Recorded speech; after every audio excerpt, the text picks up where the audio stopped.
जय हिंद दोस्तों, स्वागत है आप लोग का स्मार्ट क्लासेस में। आज हम लोग देखेंगे बाबू क्लास 8 का मैथ। ठीक है, चैप्टर 2 है। चैप्टर का नाम है एक चर वाले रैखिक समीकरण, एक्सरसाइज 2.2। पहला क्वेश्चन है। ठीक है, तो आप लोग ध्यान से देखिए। कहता है यदि किसी संख्या के आधे में से एक एक लाइन को आप लोग को ध्यान समझना है ताकि कहीं दिक्कत ना हो।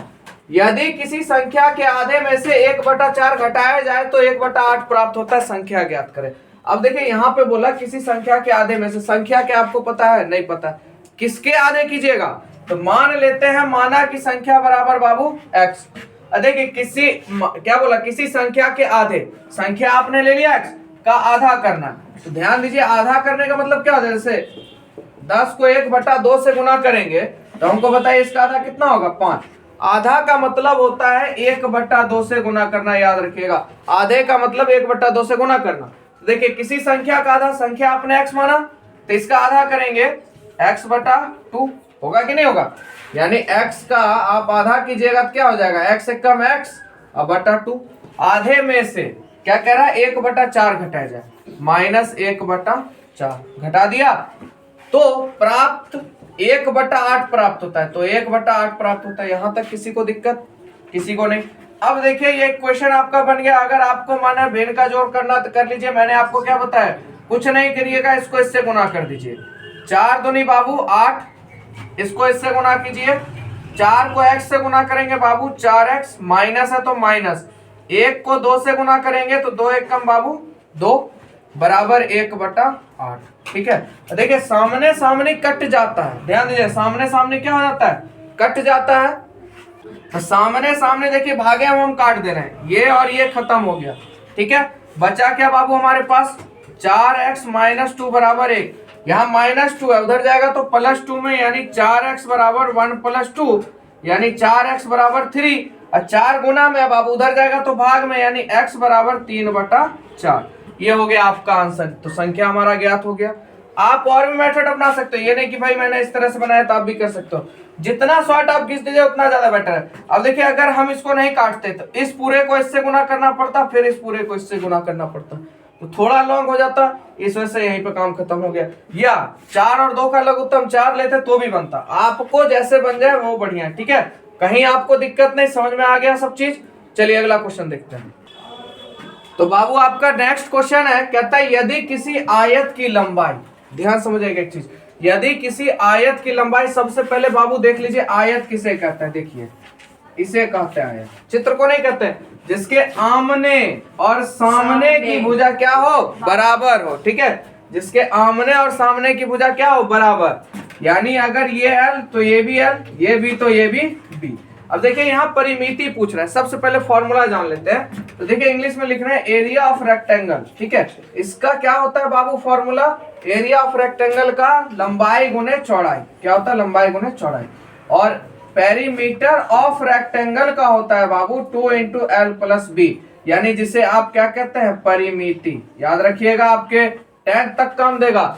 आयत की परिमिति बराबर क्या होता है? 2 गुने लंबाई जोड़ चौड़ाई। ठीक है, अब देखिए आयत भी आप लोग समझ गए। अब देखिए यहाँ कहता है आयत की लंबाई और चौड़ाई का अंतर 5 मीटर है। ना हमको चौड़ाई दिया ना लंबाई दिया, कुछ नहीं दिया, सीधा बोला लंबाई और चौड़ाई का अंतर कितना है? 5 मीटर है। और परिमिति दे दिया 110, तो लंबाई और चौड़ाई ज्ञात करें। ठीक है, तो देखिए सबसे पहले क्या करेंगे? आयत की लंबाई। आयत की लंबाई हम क्या मान लेंगे बाबू? x, कोई दिक्कत नहीं यहाँ तक। चौड़ाई को मान लेते हैं y। ठीक है, चलिए आते हैं ATQ, यानी अकॉर्डिंग टू क्वेश्चन। तो देखिए बड़े ध्यान से, कहता है लंबाई और चौड़ाई। लंबाई और चौड़ाई क्या भाई? लंबाई ये रहा, चौड़ाई क्या ये रहा, है ना। लंबाई और चौड़ाई का अंतर, इसका क्या अंतर कितना है बाबू? 5। देखिए जो क्वेश्चन ने बोला वही मैंने किया। क्या बोला क्वेश्चन ने? लंबाई और चौड़ाई लिख दिया हमने, दोनों का अंतर कितना? 5। हो गया यहां तक। चलिए तो देखिए -y उधर जाएगा तो +y हो जाएगा। x बराबर 5 + y, इसको समीकरण 1 मान लेते हैं। ठीक है यहां तक। तो हमको परिमिति दिया हुआ है तो यहां लिखते हैं बाबू आयत की परिमिति बराबर 2 × L + B। परिमिति कितना दिया बाबू? देखिए 110 दिया हुआ है। 110 × 2 गुने लंबाई क्या है भाई? x, चौड़ाई क्या? y। 2 गुना में इधर आएगा तो भाग में, यानी 110 से भाग देंगे तो कितना हो जाएगा बाबू 55 बराबर x प्लस वाई। कोई दिक्कत यहाँ तक? इसको इस तरह लिख ले, x प्लस वाई बराबर 55, कोई दिक्कत नहीं, प्लस वाई। ठीक है, तो देखिए यहाँ पे आपकी मर्जी है, वैल्यू हमको दिया हुआ है, x का मान दिया हुआ है 5 प्लस वाई, तो यहाँ पे लिखते, इसको मान लेते हैं समीकरण 2। तो यहाँ लिखते हैं समीकरण 2 में x का मान रखने पर, ठीक है, समीकरण 2 क्या बाबू, ये रहा आपका x प्लस वाई बराबर 55। x का वैल्यू क्या है 5 प्लस वाई है ना, तो लिखिए 5 प्लस वाई। ठीक है, और उसके बाद प्लस है तो प्लस फिर y का y बराबर 55। ठीक है, अब देखिए y क्या गो है बाबू 2 गो, यहाँ पे ध्यान दीजिएगा आप लोग, 5 5 का 5 प्लस y क्या गो 2 गो, तो 2y बराबर इधर क्या है बाबू 55, 5 प्लस में उधर जाएगा तो माइनस में, यानी 2y बराबर 55 माइनस 5, यानी 2y बराबर 50, यानी 25 दूना बाबू कितना हो जाएगा 50, तो y का मान कितना आ गया 25। अब हमको क्या निकालना है, लंबाई। चलिए, तो y का मान समीकरण किस में रखेंगे बाबू, इसमें रखेंगे तो x का वैल्यू आ जाएगा, समीकरण 1 में रखने पर। तो देखिए समीकरण 1 है बाबू, x बराबर 5 प्लस वाई। ठीक है, तो 5 प्लस वाई का मान कितना है बाबू 25, तो 25 5 30, तो लंबाई निकल गई हमारी। लंबाई को क्या माना था हमने, x बराबर कितना आ गया 30, और चौड़ाई को क्या माना था हमने, y कितना आया 25। कोई दिक्कत यहाँ तक किसी को, समझ में आ गया सब? अब देखिए आपका आंसर सही है कि गलत, इसको कैसे देखें ये भी आप सीख लीजिए, क्योंकि होता क्या, बहुत बच्चे क्वेश्चन बनाते हैं, उनको कंफ्यूजन रहता है भाई मेरा आंसर सही है कि गलत। आपने जो इक्वेशन बनाया वही रख दीजिए। देखिए यहाँ x का मान कितना आया 30 यहाँ रखिए, y का मान 25, 30 में से 25 गया कितना बचा 5, दोनों तरफ आया बराबर। आप कहीं पे भी रख दीजिए आपका मान बराबर है। आइए यहाँ रखते हैं, x का मान कितना 30, y का मान 25, 30 25 55, कहीं पर भी रख दीजिए। अगर आपका आंसर सही है तो सब इक्वेशन काम करेगा। तो आप लोग समझ गए पूरा क्वेश्चन। चलिए अगला क्वेश्चन देखते हैं बाबू। अगला क्वेश्चन है आप लोग का क्वेश्चन नंबर 3, कहता है चीनी के मूल्य में 25% की वृद्धि होने पर 1 किलो चीनी का मूल्य 32 रुपया है, तो प्रारंभ में चीनी का मूल्य कितना था।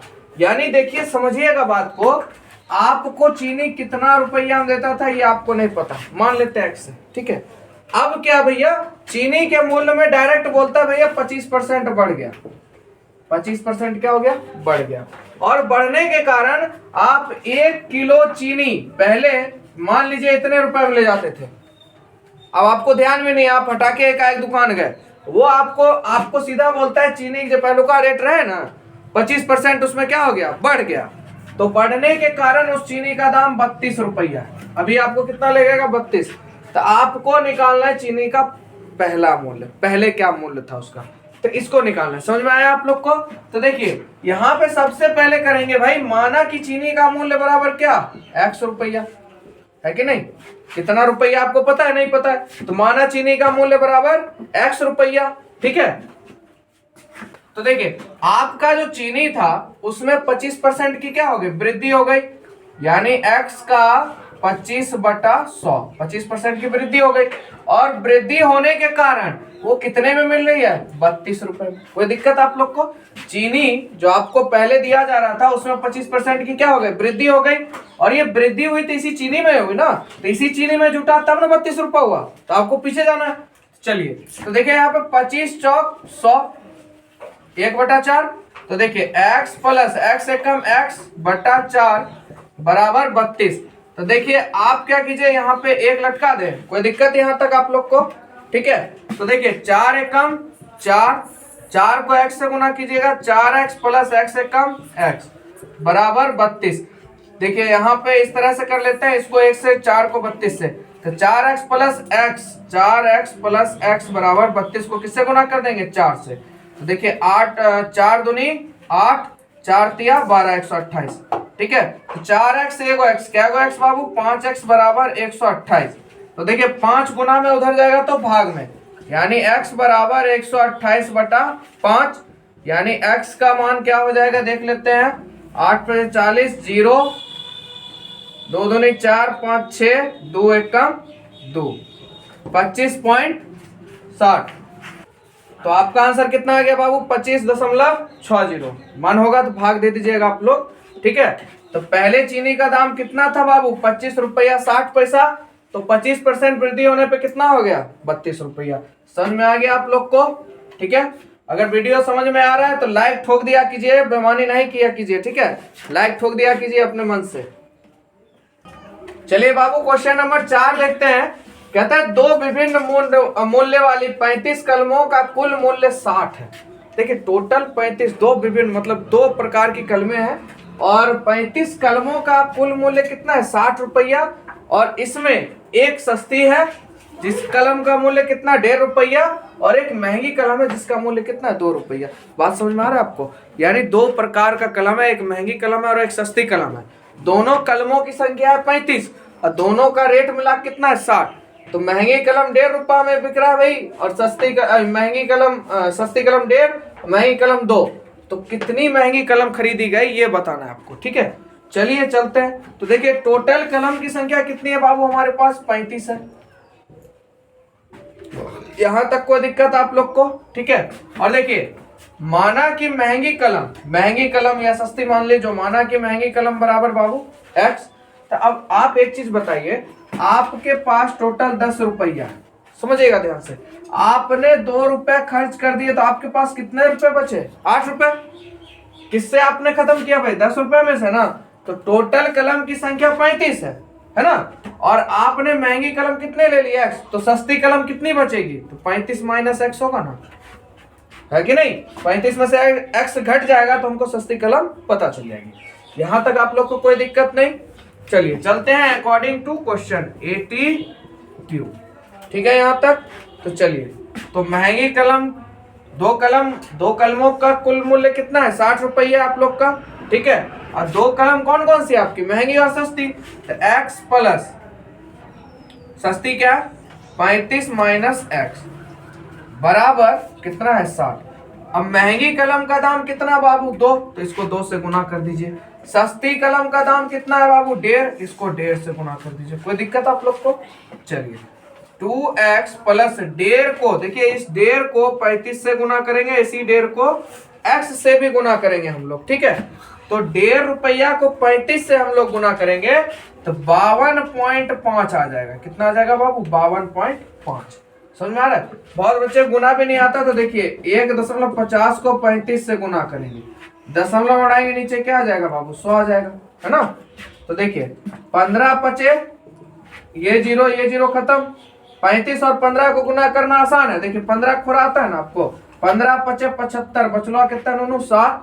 15 तिया 45, 45 7 52, और नीचा में एगो जीरो दशमलव लगा दीजिए। कोई दिक्कत यहाँ तक? तो आराम से आ गया 52.5। माइनस है माइनस, 1.5 को x से गुना करेंगे, कितना x? 1.5x बराबर 60। यहां तक किसी को दिक्कत बाबू? नहीं। अब देखिए 52 है, प्लस में उधर जाएगा तो माइनस में, क्योंकि गोतिया के पास जाएगा। इसका गोतिया कौन है? यही है ना।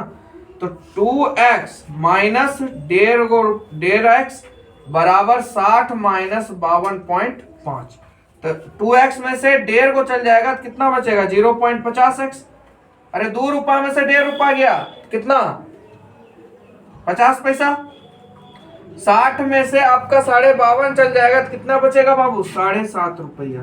कितना निकल जाएगा? 7.5। आधा पैसा जो बचा ही गुना में, उधर जाएगा तो बाबू भाग में। तो x बराबर 7.5 बटा 0.5। तो देखिए 15 पचे 75, ये और ये खत्म हो गया। 15 पचे 75, यानी x का मान कितना? 15। अगर आपको भाग देने नहीं आया तो देखिए 7.5 है और 0.5 है। ध्यान समझिएगा, यहाँ से दशमलव उड़ाएंगे नीचा में, एगो जीरो, उसका दशमलव उड़ाएंगे ऊपर में, एगो जीरो। तो ये और ये खत्म हो गया। 15 पचे 75 हो गया। अगर समझ में ना आए तो कमेंट में बताइएगा, प्रॉब्लम है तो भाग आपको बढ़िया से बता देंगे। तो कितना आ गया x का वैल्यू? x किसको माना था आपने बाबू? महंगी कलम को। महंगी कलम निकल गई। अब क्या निकालना है? सस्ती कलम। तो चलिए सस्ती कलम निकाल लेते हैं।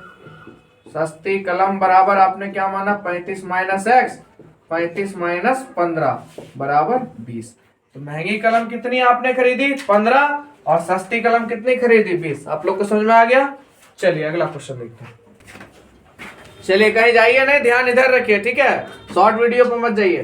देखिए क्वेश्चन नंबर 5 क्या कहता है, कहता है एक त्रिभुज के तीनों कोण, बहुत बढ़िया क्वेश्चन है, ठीक है, बढ़िया समझिएगा। एक त्रिभुज के तीनों कोण 2:3:5 के अनुपात में है, तो उनके तीनों कोण ज्ञात करें, ठीक है। इसको बनाने के लिए देखिए, कभी भी अगर क्वेश्चन आपको अनुपात में मिल जाए, सबसे पहला काम कीजिएगा, माना कि अनुपातिक राशि बराबर x मान लीजिएगा, कोई दिक्कत नहीं। चलिए तो देखिए 2, 3, 5, सब के पीछे क्या लगा दीजिए, x लगा दीजिए, कोई दिक्कत। पहला स्टेप, कभी भी आपको अनुपात वाला क्वेश्चन मिले तो माना कि अनुपातिक राशि बराबर x, जो दिया है उसको लिख लीजिए, क्योंकि तीनों कौन दिए हैं, पहला दूसरा तीसरा, सब के पीछे किससे गुना कर दीजिए, x से। यहां तक हो गया। अब आप एक चीज बताइए, त्रिभुज किसे कहते हैं बाबू, 3 रेखाखंडों से घिरी आकृति को क्या कहते हैं, त्रिभुज।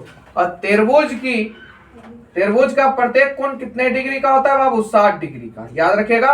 यानी तीनों कोणों का योग कितना होगा बाबू, 180।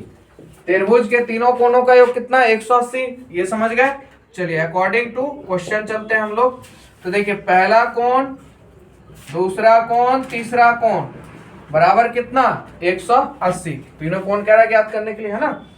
3 2 5 6 1 7, 5 3 8, है ना, 2 10, 10x बराबर 180 बाबू। तो देखिए x बराबर 180 बटा 10, ये और ये खत्म, x का मान कितना बाबू, 18। चलिए x का मान आ गया। अब निकाल लेते हैं कोण। तो देखिए पहला कोण क्या माना था बाबू आपने, 2x, यानी 2 गुने x का मान कितना, 18। तो देखिए 18 दूनी कितना डिग्री हो गया बाबू, 36 डिग्री, ठीक है। पहला कोण कितने डिग्री का है, 36 डिग्री का। अब निकालते हैं बाबू दूसरा कोण। दूसरा कोण आपका क्या है, 3x, यानी 3 गुने 18, 18 तिया 54 डिग्री, कोई दिक्कत आप लोग को। चलिए तीसरा कोण हम लोग निकालेंगे क्या है, 5x, तो 5 गुने 18, तो 18 पचे कितना होता है बाबू, 90 डिग्री, कोई दिक्कत। आपने तीनों कोण ज्ञात कर लिया। अब आपका आंसर सही है कि नहीं गलत, ये भी देख लीजिए। 90 हो गया, 6 4 10, 5 3 8 1 90, तीनों को जोड़िए कितना, 180 आ रहा है, यानी आपका आंसर क्या है, एकदम सही है। तो आप लोग को समझ में आ गया, कहीं कोई दिक्कत नहीं। अगर वीडियो अच्छा लगा तो दोस्तों में जरूर शेयर करें, लाइक करें और सब्सक्राइब जरूर करें, बेल आइकन जरूर दबा लिया कीजिए, ताकि जितना भी वीडियो आप लोग के लिए 10th तक का ऑल क्लास का वीडियो आप लोग को टोटल उपलब्ध कराने की मेरी चेष्टा है कि सब वीडियो आपके पास होना चाहिए, क्लास आपका बढ़िया होना चाहिए। और किसी को अगर किसी चीज में प्रॉब्लम है तो आप कमेंट करने में हिचकिचाइए नहीं, क्योंकि कमेंट कीजिएगा तभी पता चलेगा कि भाई क्या है, ठीक है। चलिए मिलेंगे आपसे नेक्स्ट वीडियो में।